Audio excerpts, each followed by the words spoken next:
Selamat siang Bapak Ibu semuanya. Apakah mendengar suara saya? Jika mendengar tolong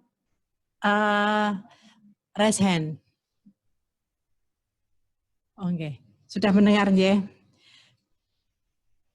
Saya ulangi, selamat siang Bapak-bapak semua, Bapak Ibu semuanya dari lembaga maupun dari komite sekolah. Assalamualaikum warahmatullahi wabarakatuh. Semoga semua dalam keadaan sehat dan tetap semangat di masa pandemi ini. Untuk Bapak Ibu mungkin yang belum mengenal saya, pertama-tama saya akan memperkenalkan diri. Nama saya Erlina, saya kasih PAUD dan keluarga di Dinas Pendidikan. Hari ini kita akan ngobrol ya, ini adalah sesi kedua dari 3 sesi, yang sesi ketiga nanti jam 1:30. Di sesi kedua ini kita akan ngobrol bareng dengan tema pembelajaran jarak jauh PAUD selama kurang lebih 1 jam ke depan. Jadi 30 menit nanti dari narasumber, kemudian 30 menit nanti tanya jawab. Bersama saya telah hadir narasumber Ibu Galuh Muria Widawati, Kabid PAUD Dikmas Dinas Pendidikan, yang akan memberikan masukan dan pengetahuan bagi kita semua. Oke, tanpa berlama-lama, segera kita mulai saja. Kepada Ibu Galuh, waktu dan tempat kami persilahkan.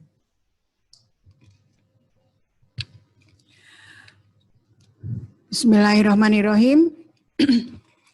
Assalamualaikum warahmatullahi wabarakatuh. Selamat siang dan salam sejahtera untuk kita semuanya. Alhamdulillah, puji syukur kehadirat Allah Subhanahu wa taala. Hari ini, siang ini, dan sampai detik ini kita dipertemukan dalam keadaan sehat walafiat, tak kurang suatu apapun di kegiatan virtual kita siang hari ini untuk sesi kedua, yaitu penguatan untuk pembelajaran jarak jauh bagi Himpaudi ya, ini khusus Himpaudi ya ini ya untuk teman-teman yang tergabung di dalam Himpaudi. Nah, terima kasih sekali teman-teman sudah hadir di sini. Saya berharap yang hadir di sini tidak hanya dari lembaga saja ya, dari pendidik ataupun tenaga kependidikan saja, tetapi juga dari para komite ya, komite PAUD, orang tua yang nanti saya berharap bisa disampaikan ke para orang tua di kelompok pertemuan orang tua masing-masing, sehingga ini nanti akan bisa tersosialisasikan dan bisa untuk menjadi wacana bagi para orang tua untuk menindaklanjuti seperti apa sih kita akan melakukan stimulasi untuk anak-anak kita di era pandemi ini. Nah, yang pertama yang ingin saya review dulu adalah kita tahu bahwa anak-anak itu di dalam masa golden age ya, otak anak itu berkembang 0 sampai 50% itu pada saat dia berada di usia 0 sampai 4 tahun. Nah, 0-4 sampai tahun itu sudah berkembang 50%. Nah, 80%-nya di usia 8 tahun, 100%-nya di usia 18 tahun. Nah, kemudian setiap anak ya, semua anak ya, bukan setiap anak, semua anak ini memiliki waktu-waktu yang emas di setiap harinya, namanya golden time ya. Itu di jam-jam antara jam 7 sampai jam 11, kemudian jam 3 sampai jam 5 sore. Nah, itu adalah golden time-nya anak-anak usia dini. Nah, yang menjadi pertanyaan, apabila sekarang ini, di masa pandemi ini, anak-anak akan kehilangan golden time-nya ya, selama 6 bulan ke depan, atau mungkin malah lebih nanti. Ya, jika para orang tua tidak memberikan stimulasi yang bermakna dan terprogram pada anak-anak kita. Maka anak-anak itu akan kehilangan golden time-nya. Waktunya setiap hari akan berlalu begitu saja tanpa ada stimulasi yang bermakna, tanpa ada bonding, tanpa ada sentuhan-sentuhan ya. Yang ini akan berdampak nantinya pada perkembangan selanjutnya.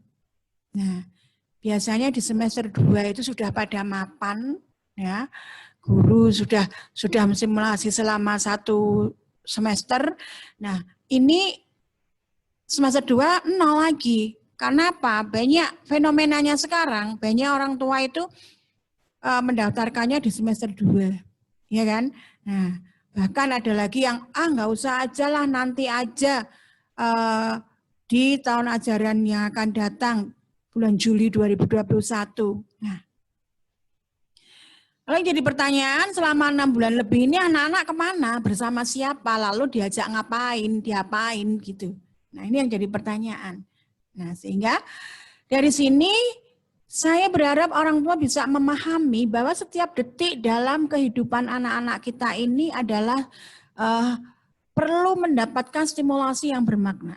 Kita tahu, otak anak itu kalau dibelah itu kan kayak banyak sinap-sinap di dalamnya ya, atau kayak kabel-kabel begitu.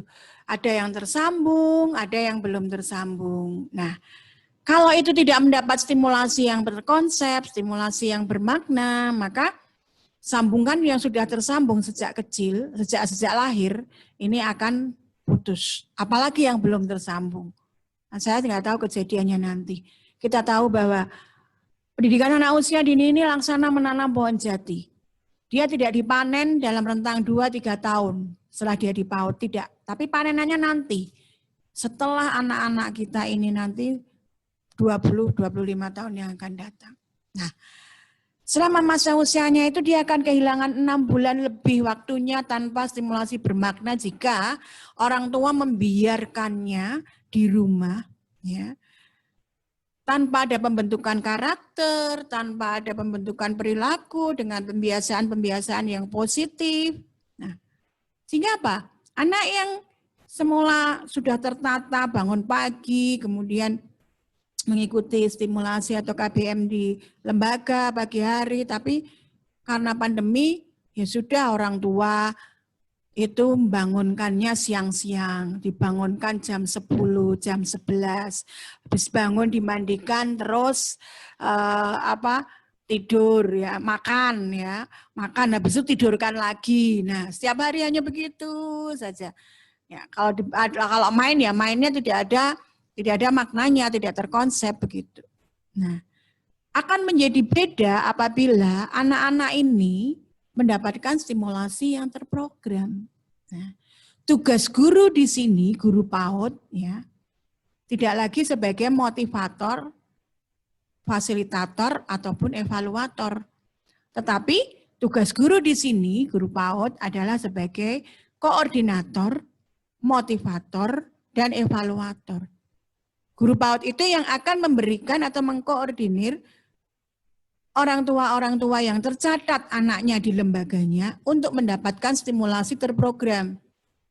Dijadwalkan program stimulasinya, dikembangkan semua aspek perkembangannya, dipantau pembiasaannya, gizinya, kesehatannya. Nah, itu keuntungannya.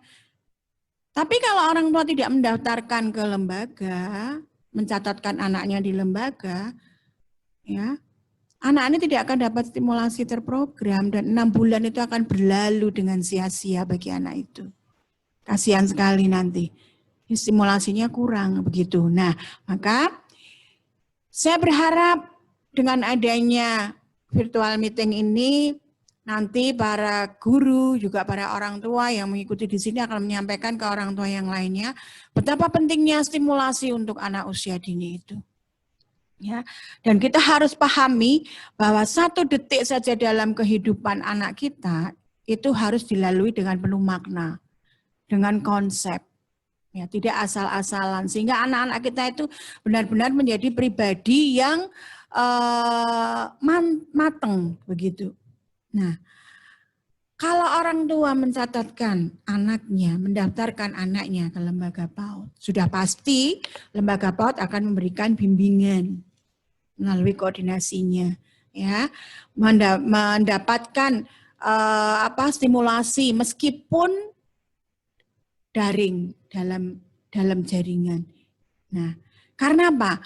Pada saat pandemi ini meskipun ini pandemi ya, tatap muka tahun ajaran baru tetap dilaksanakan di 13 Juli 2020, tahun ajaran baru.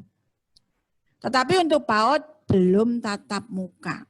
Untuk PAUD belum tatap muka. Tatap muka itu nanti pun berproses transisinya, ya, mungkin dari yang percontohan dulu, yang grade A dan seterusnya begitu. Tidak langsung terus Januari masuk semuanya, tidak begitu. Ya.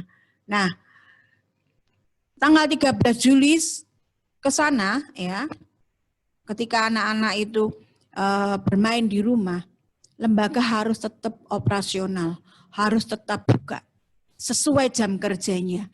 Kalau dia jam kerjanya jam 7 sampai jam 3, ya jam 7 sampai jam 3 harus buka. Mungkin bisa diambil kebijakan dikurangi 1 jam. Biasanya pulang jam 3 jadi jam 2, biasanya pulang jam 1 jadi jam 12, boleh. Ya. Tapi setiap hari di saat jam-jam operasional lembaga PAUD itu harus buka. Guru-guru harus melaksanakan tugasnya, tupoksinya di saat-saat jam kerjanya. Tidak boleh melakukan kegiatan lain selain melaksanakan tupoksinya. Mau COD-nan yo nanti wae nek wis mulai, ya. Tidak boleh selain melaksanakan tupoksinya. Apa itu tupoksinya? Guru tupoksinya adalah merencanakan pembelajaran, melaksanakan pembelajaran dan melakukan penilaian perkembangan anak. Itu dilakukan di saat jam-jam kerja itu. Sehingga tidak dikatakan guru penae, ya, ada corona nggak pernah masuk, sekolah tutupan, malah melakukan hal-hal yang lain untuk gaji. Nah, untuk gaji buta, tidak ada lagi kata seperti itu. Kami akan memantau dari Dinas Pendidikan lembaga PAUD mana yang tidak buka di saat-saat jam kerjanya atau jam operasional dia. Dan kepala PAUD-nya pun harus memantau guru-gurunya itu ngapain semua. Ya. Di saat-saat itu, karena guru-guru harus memiliki buku jurnal pemantauan perkembangan anak dan kepala harus mengetahui harus memiliki buku jurnal kinerja guru. Kemarin sudah saya share di pembinaan PKG. Semua harus wajib punya dan itu akan di monitoring terus oleh pengawas masing-masing gitu. Nah, setiap hari guru harus menanyakan, ya, membimbing guru orang tua, ya, di saat-saat jam kerjanya. Apa yang ditanyakan? 1, kesehatan anak, kondisinya seperti apa. 2, ya, apakah dia mendapatkan gizi yang cukup, sudah makan belum, makannya apa, ya. Kemudian yang ketiga, memastikan keberadaan anak. Anak harus berada di rumah, stay at home. Tidak boleh dibawa pergi, dibawa keluar, karena kasus anak dengan COVID-19 kemarin yang ada di Solo itu, ya, 5 anak itu trackingnya karena dia dibawa pergi, ya, dibawa pergi sehingga dia terkena itu. Maka kita harapkan semuanya guru tahu, ya, anak kita itu berada di mana pada hari itu, pada jam itu, begitu. Nah, apa saja yang perlu dikembangkan di awal-awal di semester ini? Ya, kita punya prioritas integrasi dari aspek perkembangan. Yang pertama adalah teman-teman harus terlebih dahulu mengembangkan nilai agama moral, ya, dengan pembiasaan beribadah. Maka anak PAUD saat 13 Juli nanti tidak boleh ada yang bangunnya siang. Guru harus ngecek dulu, kenapa bangun siang? Ya, harus bangun pagi, kemudian mereka beribadah. Ini pembiasaan yang harus masuk di RPPH. Sholat subuh bagi yang muslim, kemudian doa pagi yang non-muslim itu harus dilakukan di setiap harinya. Kemudian memastikan anak-anak itu sudah makan makanan yang bergizi. Ya, ini pembiasaannya. Ya, maka selain nilai agama moral, yang pertama yang dikembangkan terlebih dahulu, yang kedua adalah sosial emosional. Yang kedua prioritasnya. Yang ketiga setelah sosial emosional adalah fisik motoriknya. Fisik motoriknya. Nah, yang keempat bahasanya. Yang kelima adalah seni, dan yang keenam baru ke kognitif. Persentasenya adalah pada 70% itu pembiasaan, 30% ke materi menuju akademis. Menuju, bukan akademis loh ya, menuju akademis. Saya tidak mengizinkan teman-teman memberikan materi-materi yang memberatkan orang tua. Perbanyaklah dulu materi-materi pembiasaan di semester 1 ini. Ya, materi pembiasaan itu. Apa saja yang ada masuk di dalam RPPH? 1, beribadah. Itu harus ada di RPPH. 2, makan makanan bergizi. 3, berolahraga. 4, berjemur. Nah, 4 hal ini harus dilakukan setiap hari. Dan teman-teman harus ngecek apakah semua anak yang ada di dalam bimbingannya itu sudah melakukan ini setiap hari. Dicatat melalui buku jurnal pemantauan perkembangan anak itu. 4 hal itu. Kemudian diintegrasikan dengan 6 aspek perkembangan ini, ya. Nah, lalu ditanyakan pembiasaannya dari pagi sampai malam.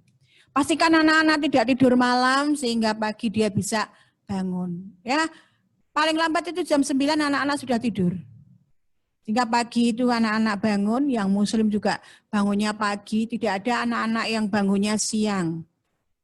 Ya, meskipun dia BDR, meskipun dia berada di rumah. Pagi dia diusahakan untuk bisa bangun pagi, sehingga 1 semester itu kita pakai benar-benar untuk memanfaatkan golden time-nya dengan stimulasi-stimulasi itu. Sehingga nanti pada saat semester 2 anak-anak sudah mapan.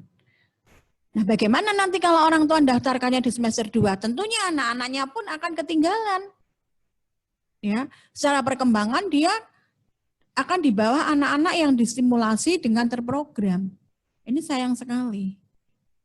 Ya, kalau orang tuanya bisa memberikan di rumah, silahkan, tetapi kalau tidak, kan kasihan, ya. Kasihan siapa? Kasihan si anak ini, begitu. Nah, maka yang dilakukan guru setiap hari memberikan simulasi yang terprogram melalui pantauan itu tadi. Kemudian dengan sarana apa? Tetap daring, maka tidak ada guru itu yang tidak bekerja. Guru itu tetap mengajar pada saat nanti tahun ajaran baru. Cuma metodenya yang berbeda. Ya, metodenya adalah dengan daring. Tidak dengan tatap muka. Tetap ngajar, begitu. Nah, maka caranya bagaimana? Setiap hari saat mulai awal dia itu melakukan pemantauan, ya, guru berkoordinasi di WA group. Mama, apa kabar hari ini? Bagaimana kondisi Ananda hari ini? Bagaimana kesehatan Ananda? Minta tolong dilaporkan. Udah, orang tua cuma nulis aja. Kalau nggak ada yang respon di situ, ada yang nggak respon, boleh dijapri. Ya, kita harus tahu karakteristik orang tua masing-masing ya, karakteristik orang tua di lembaga kita. Ya, karena ada yang kooperatif, ada yang tidak, ada yang sakarpe ya kayak gitu. Nah, kita harus tahu. Nah, kalau di Japri dia tidak respon, telepon. Ya. Ketiga-tiganya tidak respon semua, ya nanti jalannya adalah dengan home visit. Kemarin sudah saya sampaikan, home visit 1 semester dilakukan minimal 2 kali. Bisa lebih mungkin untuk anak-anak baru atau anak-anak yang ABK. Anak-anak BK justru mungkin harus lebih banyak karena kalau tidak dia akan minus stimulasi gitu ya.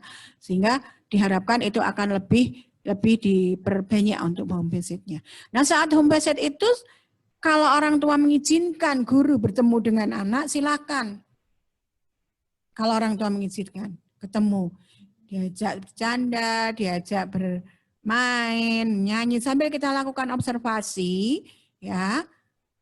Kalau orang tua tidak mengizinkan ya tidak apa-apa. Kita bisa mendapatkan informasi dari orang tua. Ya.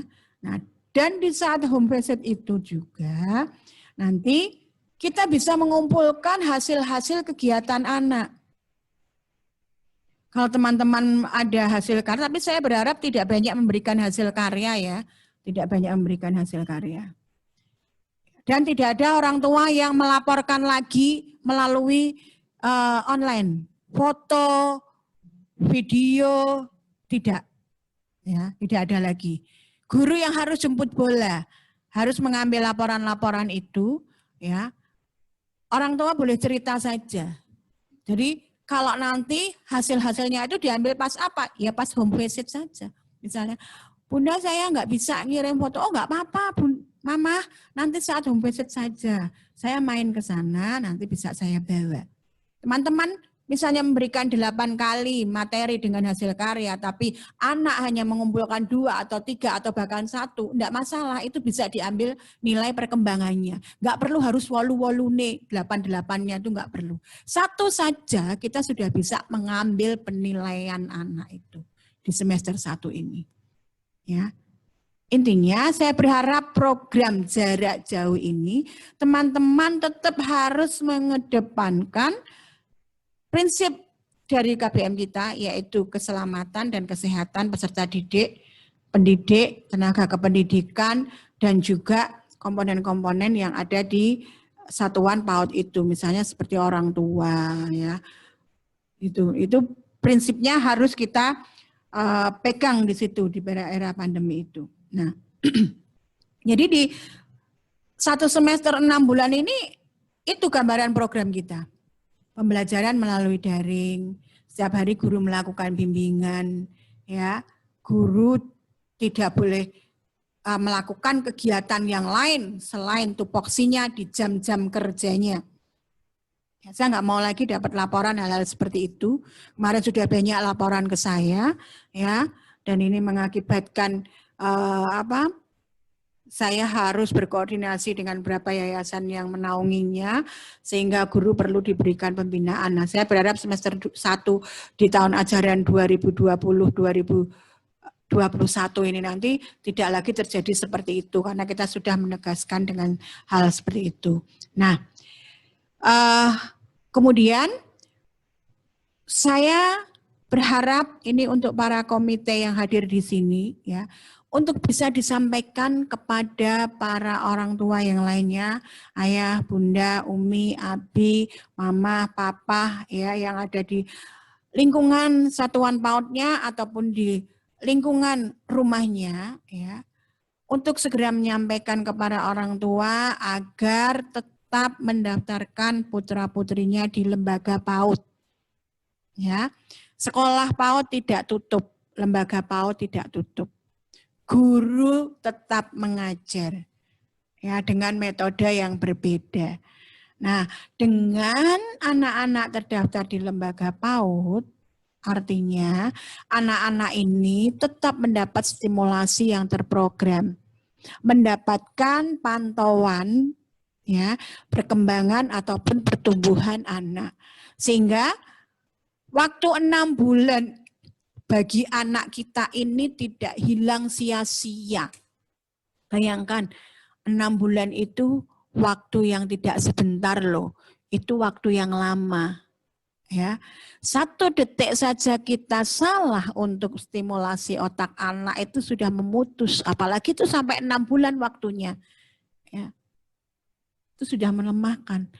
Nah, dengan kondisi ini saya berharap tidak ada orang tua berpikir lagi, ya, anakku wis tak sok ben bae mlebune. Kalau orang tua bisa memberikan stimulasi intens ya. Kalau mungkin stimulasi pembiasaan mungkin bisa, tapi mungkin penilaiannya yang mungkin tidak bisa dilakukan. Nah, saya berharap dengan adanya virtual meeting ini nanti para komite PAUD akan menyampaikan ke orang tua yang lain bahwa pentingnya kita memberikan stimulasi tidak hanya di saat golden age saja, tetapi golden time-nya. Bayangkan golden age itu 0 sampai 4 tahun. Kalau mereka itu dikurangi 6 bulan kan cuma distimulasi 3,5 bulan, iya kan? Nah, 3,5 tahun, dan itu nanti akan berdampak sangat luar biasa bagi nanti perkembangan anak selanjutnya.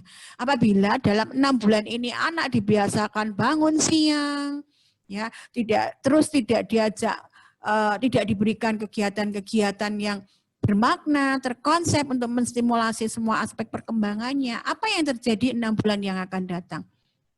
Ya, kita tidak tahu apa yang terjadi. Yang jelas anak-anak kita ini akan low untuk perkembangan otaknya lagi, menurun, ngedrop semuanya. Nah, ini 6 bulan ini ya, kita tetap melakukan kegiatan stimulasi, melayani pendidikan anak usia dini, tetapi dengan strategi yang berbeda, dengan metode yang berbeda. Tidak tatap muka, tapi bisa dengan daring. Nah, teman-teman pasti akan memiliki strategi-strategi masing-masing. Silahkan, tetapi yang paling penting saya tegaskan di sini, tidak diperkenankan ada tatap muka di lembaga. Berapapun jumlah anaknya, tidak diperkenankan. Nah, tatap muka bisa by person-nya ada di rumah dengan home visit, ya. Kemudian koordinasinya bisa melalui virtual, ya, bisa melalui WA group, ya, video call dan lain sebagainya. Ya, teknologi sekarang sudah sangat canggih, kita bisa manfaatkan. Nah, kalau orang tua yang tidak memiliki alat-alat teknologi itu, satu-satunya jalan adalah kita lakukan home visit itu. Ya. Buat orang tua hatinya sejuk, ya. Jangan diminta untuk mengirimkan laporan terus, ya. Saya tidak berharap semester depan ini orang tua banyak ngirim ke ini tadi. Nah, kalau mereka mengirimkan dengan sukarela, dengan ikhlas sih terserah, ya. Mengirimkan dengan sukarela, dengan ikhlas terserah. Tapi kalau tidak, mereka terpaksa, ini akan menjadikan masalah. Ya, kita harapkan tidak terjadi seperti itu. Nah, saya kira itu teman-teman. Untuk materi saya untuk selanjutnya nanti kita sambung dengan tanya jawab sampai 30 menit ke depan. Terima kasih, tetap semangat teman-teman semua. Ada kurang lebihnya mohon maaf. Assalamualaikum warahmatullahi wabarakatuh. Terima kasih Bu Galo. Monggo yang mau mengajukan pertanyaan silakan klik tombol raise hand. Atau gini juga nggak apa-apa deh. Tapi nggak kelihatan.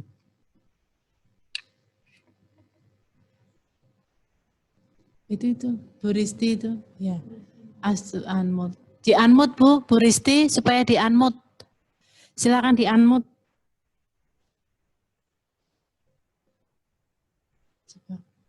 Ya.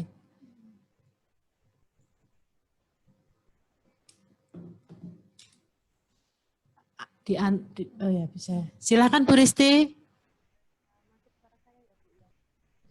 Kok enggak Bu? Dia sudah ini. Kurang keras Bu Risti kurang keras. Enggak keluar, enggak masuk suaranya. Atau ditulis saja kalau enggak bisa Bu Risti. Di chat.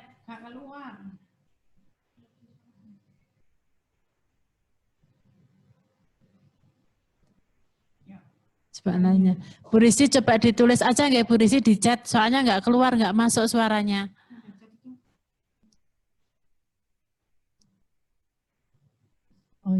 Oh ya, mau tanya soal TPA yang gimana Bu Risti?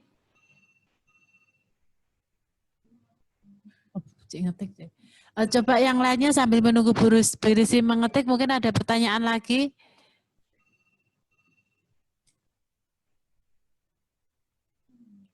Hah? Itu kan 2 di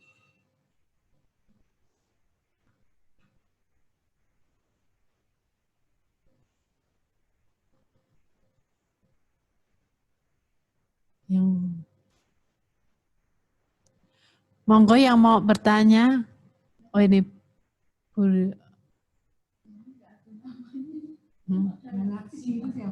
Mana orangnya yang mana? Oh itu Bu Anu, Bu Suster. Ya, itu di-unmute dulu, Suster. Di-unmute. Di-unmute dulu, Suster. Ya. Nah, udah. Ya, udah masuk suaranya. Oke, monggo, Bu. Monggo, Suster. Selamat siang, Bunda. Terima kasih untuk kesempatan hari ini boleh mengikuti pertemuan. Gini, Bunda, kami itu hari-hari ini memang agak cukup stres juga, Bunda, karena kami yayasan ya. Artinya bahwa banyak memang yang mendaftar untuk masuk KB dan TK, tetapi yang sudah mengundurkan diri itu sudah cukup banyak. Jadi KB tinggal sekitar 30 anak. Puji Tuhan masih 30 anak. Cuman ada yang minta untuk cuti dulu, Bunda. Jadi istilahnya bahwa mereka untuk yang murid baru, dia mau daftar sekarang tapi masuknya nanti Januari karena tahu bahwa Januari ada new normal, ada tatap muka. Walaupun satu kelas sekitar 5 anak begitu, jadi mereka maunya Januari. Kita okein, Bunda, tapi untuk nanti dapodiknya bagaimana? Kami masukin sekarang atau nanti Januari saja, Bunda. Lalu yang untuk TK ada beberapa yang memang yang mau minta cuti. Jadi TKA naik TKB itu mau minta cuti, Bunda. Jadi pengennya itu Januari baru masuk dan penjelasan lebar. Lalu kami akhirnya karena banyak yang minta cuti dan mundur, kami memakai cara kunjungan ke rumah. Pembagian seragam pun guru-guru kunjung ke rumah untuk mengantar, Bunda. Nah, ini berkaitan dengan kembali ke TK, bahwa TKA naik TKB itu ada beberapa yang minta cuti dulu. Nah, kalau memang kita yayasan sih perhitungan biaya, iya betul, Bunda. Tapi memang kita juga mikir bahwa mereka ada yang PHK dan lain-lain. Nah, ini untuk dapodiknya juga apakah kita keluarin atau tetap saja, Bunda? Terima kasih.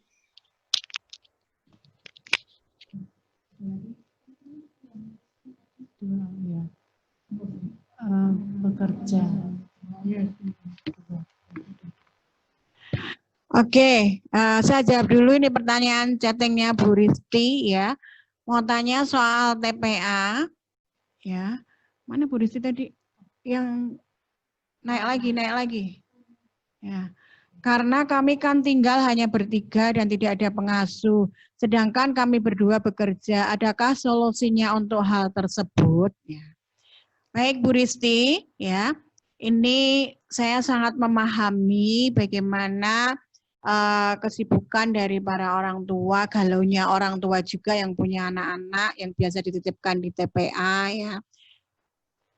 Untuk masa pandemi ini, Bapak Wali Kota melarang TPA untuk buka, ya, melarang TPA untuk buka. Apapun bentuk atau metodenya tidak ada, ya, karena takut anak-anak terpapar juga, ya.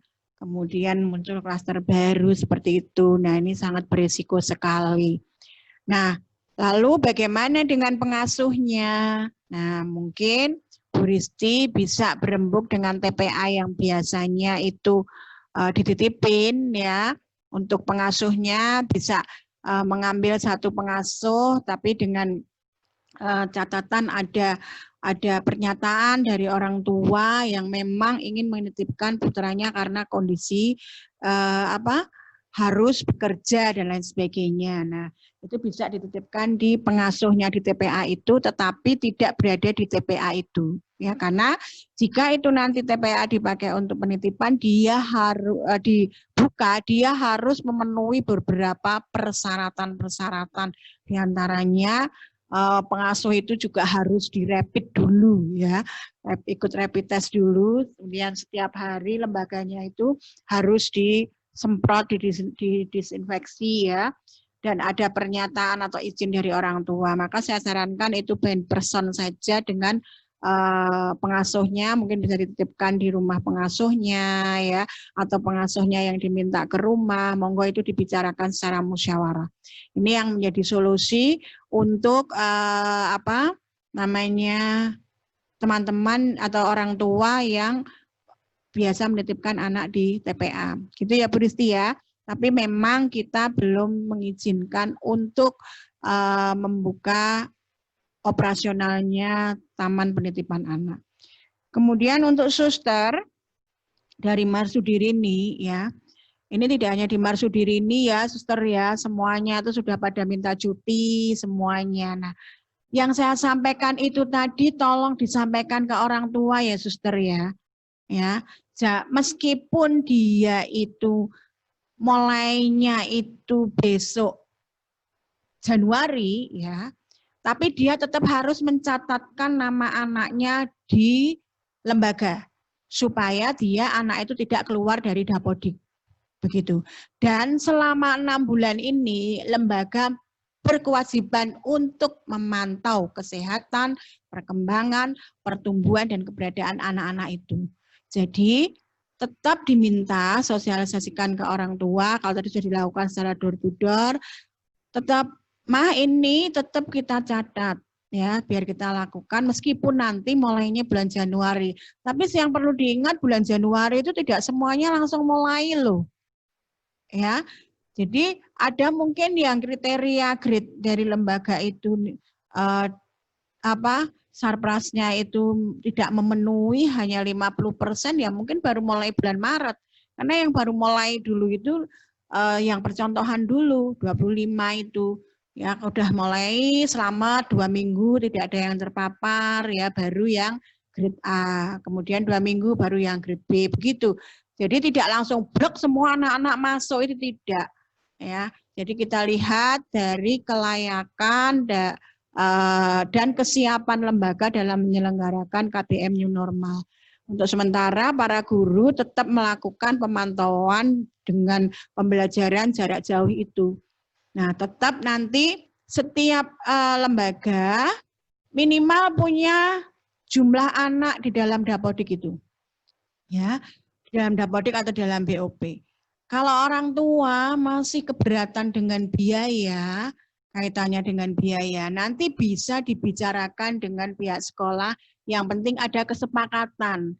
Toh dari sekolah nanti juga ada dukungan dari BOP. BOP kita peruntukannya masih untuk penanganan COVID. Jadi masih ada untuk yang terkait untuk pembelajaran di era pandemi ini ya, misalnya seperti nanti untuk pemberian kuota, transport untuk home visit, pemberian makanan tambahan yang diberikan langsung ke anak. Nah, kalau nanti anak tidak terdaftar di lembaga itu kan juga tidak dapat jatah pemberian makan tambahan toh. Nah, dan dia akan mengikuti bimbingan-bimbingan terprogram dari sekolah. Nah, kalau orang tua bilang nggak apa-apa lah nanti saya pokoknya nggak daftar dulu aja nanti. Nah, nggak apa-apa, nggak masuk dulu, memang semuanya nggak masuk, tapi anaknya dicatatkan dulu di lembaga biar dapat stimulasi terprogram. Dan setiap 3 bulan nanti lembaga berkewajiban melaporkan hasil dari pemantauan perkembangan anak itu ke orang tua setiap 3 bulannya. Nah, kalau orang tua tidak mendaftarkan atau mencatatkan anaknya di lembaga, mana mungkin dia akan dapat seperti itu, ya kan? Mereka mungkin bisa melakukan pembiasaan, stimulasi ya, tetapi tidak bisa melakukan penilaiannya. Nah, itu yang paling penting, karena itu nanti semester 1, penilaian semester 1 itu akan menjadi pijakan di penilaian semester 2, begitu. Disampaikan ke orang tua, ya, pahamkan orang tua, 6 bulan itu waktu yang lama. Dan anak-anak akan kehilangan sinap otak yang terputus selama 6 bulan. Kalau tidak ada stimulasi yang bermakna. Bayangkan biasanya mereka setiap hari diberi stimulasi bermakna, terkonsep melalui pembiasaan-pembiasaan perilaku, ya, kemudian pembiasaan-pembiasaan positif untuk pembentukan karakter itu tidak selama 6 bulan, sehingga berapa banyak sinap otak mereka nanti akan putus dan anak akan kembali menjadi drop lagi. Nah, sehingga waktu-waktu 6 bulan ini akan hilang sia-sia. Gitu ya, suster ya. Nanti disampaikan ke orang tua dengan pemahaman itu, ya, pemahaman yang saya sampaikan ini tadi, khususnya jadi orang tua yang hadir di sini juga nanti saya mohon untuk menyampaikan, ya, supaya para orang tua itu tetap untuk mendaftarkan putra-putrinya supaya mendapat stimulasi terprogram. Kalau enggak nanti nggak tahu nanti anak-anak itu akan seperti apa, begitu ya. Kalau orang tuanya setiap hari ada, nungguin, tahu memberikan stimulasi, ya nggak apa-apa. Tapi kalau kenyataannya orang tuanya juga sibuk kerja, dia tidak ada stimulasi, ya saya nggak tahu nanti anak-anak itu akan menjadi apa.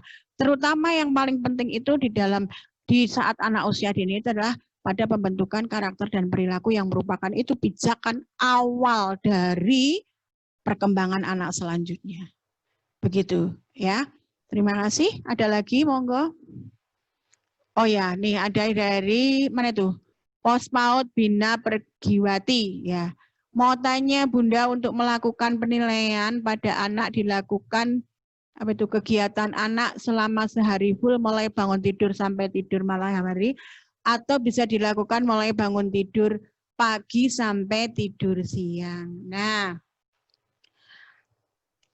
ini yang harus saya luruskan ya, penilaian perkembangan anak itu tidak pada kegiatan ya, tidak pada kegiatannya dia ngapa-ngapain atau pada hasil karyanya dia ngapa-ngapain, tapi pada capaian perkembangan.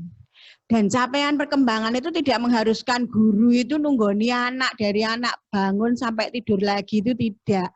Makanya kalau kemarin itu sampai bilang, loh saya selama pandemi itu malah guru itu kerjanya sampai malam loh Bunda, tak guyu wae. Ternyata banyak yang belum memahami bagaimana cara melakukan penilaian perkembangan anak.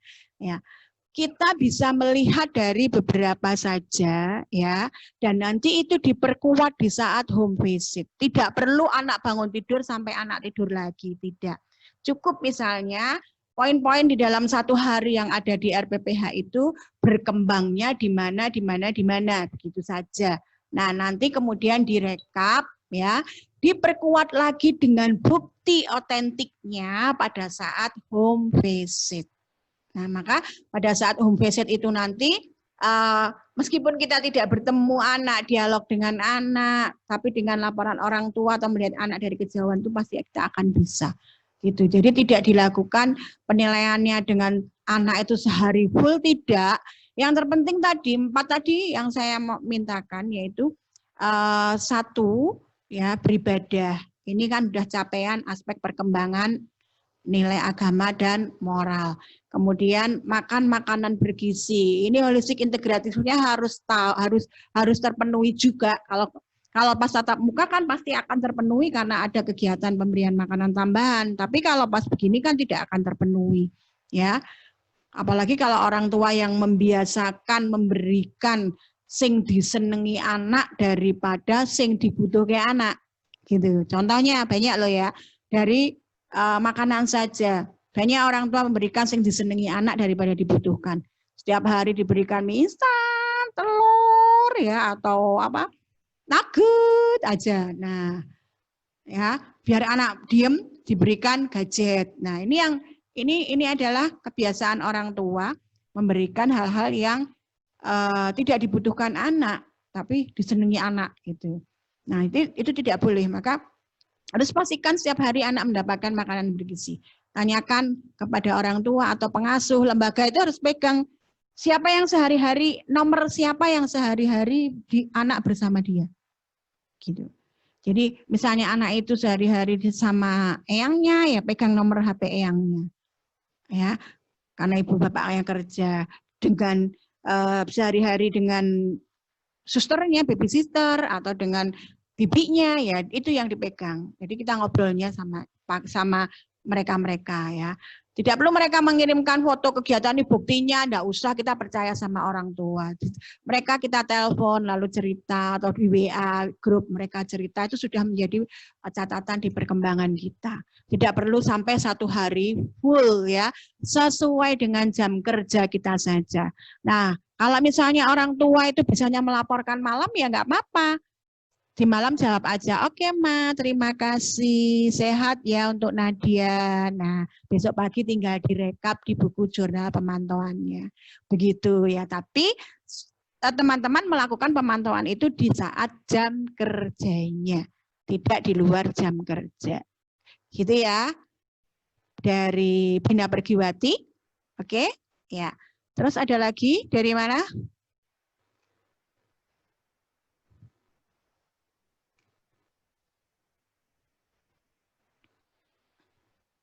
Mana lagi? Hah? Selanjutnya? Tidak ada?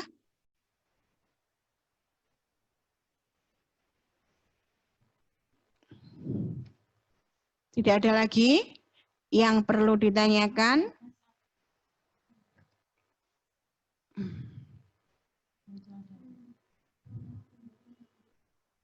Ya, nih ya. Dari PAUD IT Mutiara, apa itu? Quran. Mohon maaf Bunda, menyambung dengan Bunda Risti tadi, ketika ada himbauan untuk guru masuk ke sekolah sesuai jam kerja, namun tadi ada waktu, apa itu? Waktu ada yang minta anak diasuh oleh pengasuh di sekolah, bagaimana solusinya? Bolehkah pengasuh atau guru tersebut dihitung WFH atau bagaimana? Ya, ini kalau untuk TPA memang spesial ya, beda dengan yang lain. Yang tadi menyambung dari Bunda Risti tadi. Nah, kalau misalnya pengasuh ya itu mendapatkan tugas dari sekolah ya, guru kan orang tua kan misalnya Bunda Risti berkoordinasi dengan TPA Mutiara misalnya. Bun saya mau menitipkan tapi kami tidak menerima penitipan di rumah. Mungkin bisa dititipkan salah satu pengasuh dengan MOU ya. Nah, itu si pengasuh sudah termasuk dia bekerja di kantor. Meskipun tidak berada di kantor, gitu, tapi dia mengasuh anaknya di rumah anaknya, putranya Bu Risti itu tadi, begitu ya. Jadi jika ada waktu yang minta anak diasuh oleh pengasuh di sekolah, jangan diterima, karena itu nanti akan menjadi tanggung jawab dari siapa? Dari lembaga. Tapi kalau pengasuhannya mungkin ada di rumahnya Bu Risti atau mungkin di rumahnya sendiri ya, itu dia sudah bekerja si guru ini ya, tapi dia termasuknya dia itu seperti dinas luar lah begitu, penugasannya bisa dari sekolah atau bisa dari person sendiri antara guru dan orang tua begitu ya. Gitu ya Bu, siapa itu dari PAUD IT Mutiara Quran ya. Ada lagi itu dari Bunda PP Harapan mau bertanya, silahkan. PP Harapan mana?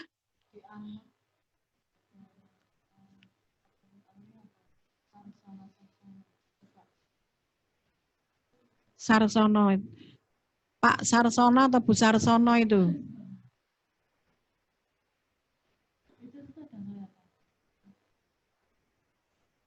Silahkan. Dari PP Harapan Bunda. Monggo. Mana tuh? Silakan Bu Sarsono. Bagaimana mensosialisasikan SPP kepada orang tua siswa?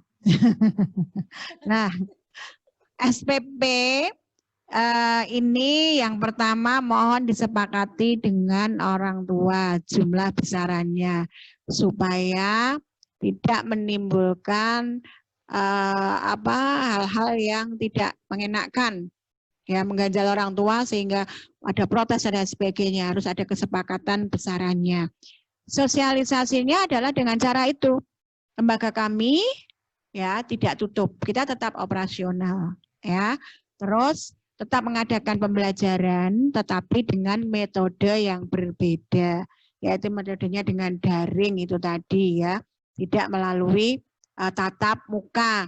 Dan apa saja yang didapat anak, ya, disampaikan fasilitasnya apa, dapat pemantauan perkembangan anak, kemudian bimbingan setiap harinya, home visit, ya, kemudian tambah materi-materi. Mungkin kalau ada lembaga bisa menyiapkan juga bahan-bahan dan alat-alatnya untuk kegiatannya, ya, meskipun hanya 30% untuk materi menuju ke akademisinya, itu boleh disampaikan sekalian begitu, ya. Itu cara mensosialisasikannya.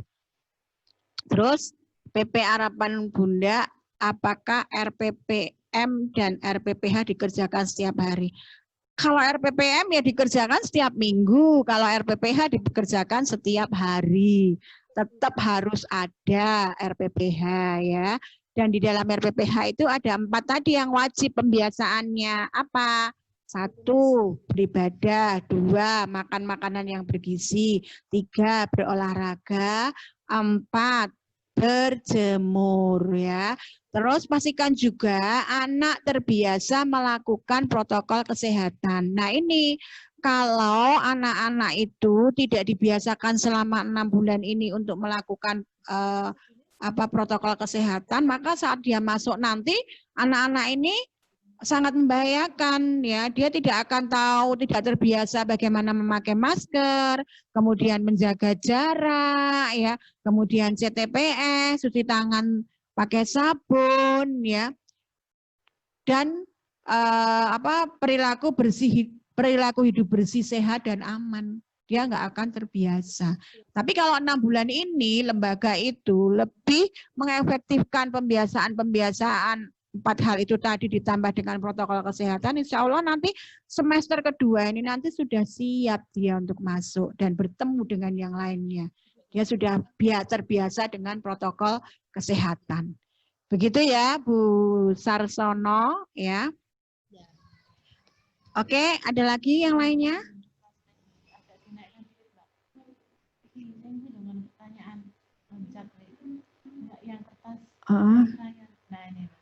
Ya, dari Bina Pergiwati, ya. Bina Pergiwati lagi, ya. Mau nanya, Bunda, misalkan kita berencana mendatangkan ortu atau wali murid pada setiap tema berakhir untuk membagikan bahan ajar seperti kertas, lem, krayon, dan lain-lain. Sekalian ortu nanti akan menyerahkan hasil karya anak-anak, bolehkah dengan cara pembagian jadwal? Boleh, ya. Tapi saya berharap jangan orang tua menyerahkan hasil karya, ya. Kita ambil saat pas home visit saja. Nanti terlalu akademis sekali. Sehingga nanti yang di benak orang tua itu, pendidikan anak usia dini itu layanannya ya dengan stimulasinya dengan hasil karya yang dia kirimkan itu. Tapi tidak seperti itu. Tapi dengan pembiasaan yang terprogram itu. Ya, hasil karya nanti mereka boleh menghasilkan atau tidak, tetapi yang terpenting adalah output dari pembiasaan itu. Ya, nanti kalau teman-teman lebih menitik beratkan kepada mengumpulkan hasil karya, orang tua sudah nggak mau lagi.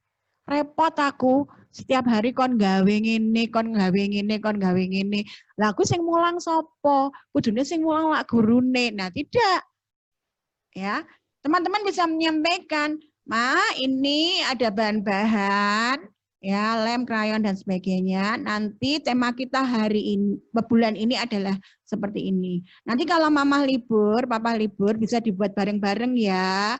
Cukup seminggu sekali aja. Yang lainnya lebih pada pembiasaan. 1, beribadah. 2, makan makanan yang bergizi. Ditanyakan dia makan apa. Berolahraga yang ketiga. Anak-anak sudah melakukan kegiatan fisik apa. Nah, kalau dia nggak bisa, orang tua nggak bisa memberikan kegiatan fisik, bisa kita berikan bimbingan. Ya, bimbingannya apa? Mungkin dengan materinya bermain tradisional, ya kita bisa checkingnya nanti pada saat home visit, ya. Nggak perlu mereka video langsung dikirimkan, nggak perlu. Kemarin udah main engklek belum? Kemarin udah main lompatan belum? Udah itu. dan berjemur. Nah, ini kalau sudah dilakukan rutin, ini nanti akan menjadi satu pembiasaan yang bagus begitu. Jangan menitik beratkan semester ini, jangan menitik beratkan ke hasil karya. Hasil karya itu dalam satu semester atau 3 bulan sekali kita mengambil penilaian. Dia mengumpulkan 1, 2 hasil karya saja sudah bisa kita ambil penilaian begitu. Ya. Intinya di semester 1 itu titik beratnya adalah 70% dari pembiasaan. 30%-nya dari materi-materi. Boleh menghasilkan hasil karya, boleh tidak begitu. Dan jangan minta orang tua wajib melaporkan, aduh jangan, nanti akan memicu konflik lagi. Teman-teman yang harus mengambilnya, ya, ambil laporannya, kemudian menggali info dari para orang tua. Tidak orang tua, Bunda aku mau lapor, anakku sudah bisa gini-gini, tidak seperti itu. Tetapi teman-teman menggali info dari para orang tua. Bisa melalui WA group, bisa melalui telepon, ya, bisa. Kalau kedua-duanya mungkin nggak ada sarana prasarananya, orang tua bisa dengan home visit itu. Gitu ya, Bunda. Terus mana lagi tuh? Ya, home visit itu PP Harapan Bunda, home visit dilakukan berapa kali dalam 1 bulan? Tergantung. Minimal 1 semester itu 2 kali. Minimal 1 semester 2 kali. Untuk anak-anak ABK tentunya 1 bulan bisa lebih 1 semester bisa lebih dari 2 kali ya, karena dia perlu terapi dan lain sebagainya ya. Termasuk untuk anak-anak yang baru, ini bisa kita lakukan lebih dari 2 kali begitu ya, dijadwalkan begitu. Terus lanjut lagi, TPAIT Insan Cendekia. Untuk sosialisasi dengan orang tua, bolehkah kami mengadakannya secara tatap muka dengan batasan jumlah peserta tentunya. Silakan, tetapi protokol kesehatan tetap harus dilaksanakan ya. Maksimal 10 orang, maksimal 10 orang. Tapi juga tinggal lihat luasnya. Ya, luas ruangannya, kalau luas ruangannya sempit ya paling 5 ya. Nah, saya berharap ini dengan menghadirkan komite ini, nanti komite yang hadir ini juga hadir pada saat sosialisasi, dan nanti si komite itu yang akan menyampaikan ke orang tua seperti apa pentingnya, sehingga orang tua itu paham gitu. Dan disinilah bindikelnya, keterlibatan orang tua dalam satuan pendidikan. Tidak gurunya yang menyampaikan, tetapi di saat pertemuan orang tua itu komite yang saat ini ikut mendengarkan, ya, itu nanti dia menyampaikan ke orang tua di kelompok pertemuan orang tua masing-masing begitu. Jadi tidak banyak. Kan harapan saya strateginya dengan adanya virtual meeting ini, komite nanti menyampaikan di pengurus KPO-nya, kelompok pertemuan orang tua yang terdiri dari pengurus-pengurus kelas, ya, sejumlah 10 mungkin ya. Nanti pengurus-pengurus kelas ini akan menyampaikan lagi ke KPO di kelas masing-masing, kelompok pertemuan orang tua di kelas masing-masing. Nah, itu sebenarnya strategi yang saya buat supaya lembaga itu bisa tersosialisasi merata begitu ya. Oke, masih ada lagi? Cukup? Masih ada lagi? Itu siapa tuh Galaxy 17 Prime? Udah ya tadi ya? Ya. Kalau sudah tidak ada, kalau masih ada pertanyaan mungkin saat ini belum bisa tercetuskan, nanti bisa wabri ke saya atau ke Bunda Erlina ya, atau bisa telepon. Yang penting kita bersinergi teman-teman, kemudian sering berkomunikasi supaya nanti tidak ada yang salah dan ada penyimpangan-penyimpangan ya. Saya berharap teman-teman bisa nanti memantau semua perkembangan putra-putrinya di sekolah ya, baik itu pertumbuhan, perkembangannya, kesehatannya, dan juga keberadaan anak itu pada saat ini di mana begitu, sehingga semuanya bisa terpantau dengan baik ya. Itu saya kira kalau sudah tidak ada pertanyaan ya, ada kurang lebihnya mohon maaf. Assalamualaikum warahmatullahi wabarakatuh.